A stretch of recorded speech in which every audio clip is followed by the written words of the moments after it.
Hello పుణ్యభూమి తెలుగు ఛానల్కి స్వాగతం.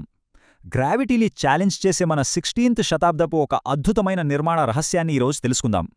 అసలు ఇంత భారీ గ్రానైట్ స్తంభం గాలిలో ఎలా తేలుతుందో ఎప్పుడైనా ఆలోచించారా? పదండి చూద్దాం. ఇదొక మిరాకిల్ అండి. పర్యాటకులు ఒక సన్నని వస్త్రాన్ని లేదా పేపర్ని ఆ స్తంభం కింద నుండి ఈజీగా అవతలికి లాగుతారు తెలుసా? ఆకాశస్తంభం అని పిలిచే ఇది మన వీరభద్రస్వామి ఆలయంలోని నాట్యమండపంలో ఉండే ఒక మాస్టర్పీస్. బైదవే, ఇదున్న లేపాక్షి అనే ఊరి పేరుకు అర్థమేంటో తెలుసా? కళ్ళు లేని ఊరు అని.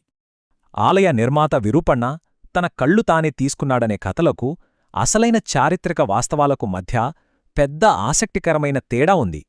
1530ల నాటి ఈ గుడిలో శతాబ్దాలుగా దాగి ఉన్న హిస్టారికల్ మిస్టరీ ఏంటో ఈ టైంలైన్ చూస్తే మీకే అర్థమవుతుంది. ఆశ్చర్యమేంటంటే, గాలిలో తేలే ఈ రాయి వెనుక ఉన్న అసలు సీక్రెట్ 1910 దాకా ఎవరికీ అంతుచిక్కలేదు.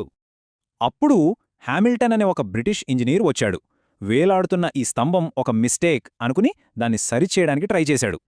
అంతే, అతను బలవంతంగా దాన్ని కదపగానే పైకప్పు మొత్తంలో ఊహించని విధంగా ఒక పెద్ద కుదుపొచ్చింది.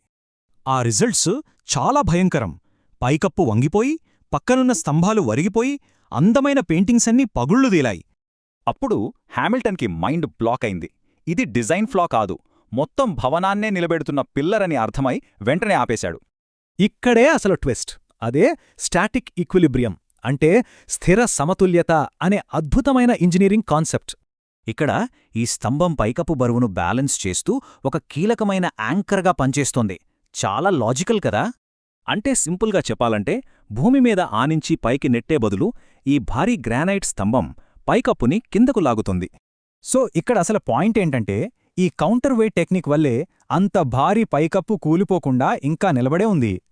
కొందరు సైంటిస్టులు సహజంగా నేల కుంగిపోయిందనే అంటారు, కాని మన శిల్పులు కావాలని చేసిన ఆర్కిటెక్చరల్ జోక్ అని చాలామంది నమ్ముతారు. మీకు తెలుసా, ఆ నాట్యమండపంలో ఉన్న 70 అద్భుతమైన స్తంభాలలో ఈ వేలాడే పిల్లర్ కేవలం ఒకటి మాత్రమే. మోడర్న్ టూల్స్ లేని ఆ కాలంలోనే సెంటర్ ఆఫ్ గ్రావిటీ గురించి మన శిల్పులకున్న ఆ నాలెడ్జ్ నిజంగా హ్యాట్స్ ఆఫ్ కదూ. మీరు ఈ ఆలయాన్ని దర్శించారా? Please comment. అలాగే నా యూట్యూబ్ ఛానల్కి సబ్స్క్రైబ్ చేసి లైక్ అండ్ షేర్ చేయండి.